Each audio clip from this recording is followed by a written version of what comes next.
On va parler du T-Rex.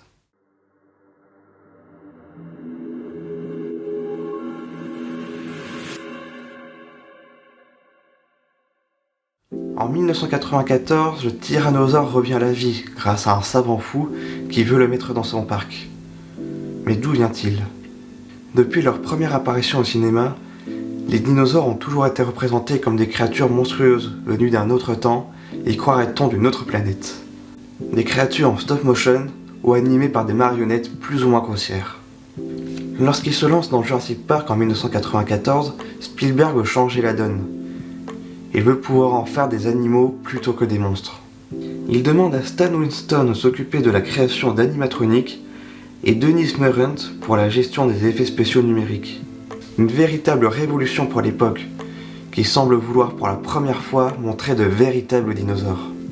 Jurassic Park est l'histoire du milliardaire John Hammond, qui réussit à ramener les dinosaures à la vie grâce à de l'ADN conservé dans l'ambre. Alors qu'il souhaite ouvrir un parc pour les présenter au public, un employé se fait attaquer par un raptor. Pour éviter de devoir fermer le parc avant même son ouverture, Hammond invite une équipe de scientifiques à venir y passer le week-end. Le groupe est émerveillé jusqu'à l'apparition du tyrannosaure qui, après une coupure de courant, les libère de son enclos et sème la panique. Le tyrannosaure est le dinosaure emblématique du film. Si sa dangerosité est annoncée avant même son apparition, il a su rester dans les mémoires par son réalisme et par sa cruauté.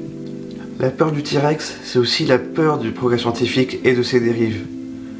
On se souvient de la première réplique d'Alan Grant et de sa détresse face aux nouvelles technologies. Une malédiction qui le suivra d'ailleurs jusqu'à Isla Nublar. Une malédiction en partie causée par Denis Nedry qui détruit le système de sécurité du parc. Recréer les dinosaures, était-ce vraiment une bonne idée?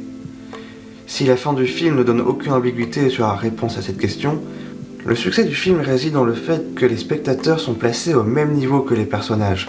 Si nous sommes d'abord émerveillés par les dinosaures, le côté obscur prend rapidement place pour nous effrayer. Depuis, nombreux sont les films qui ont voulu nous mettre en garde contre les abus des progrès scientifiques.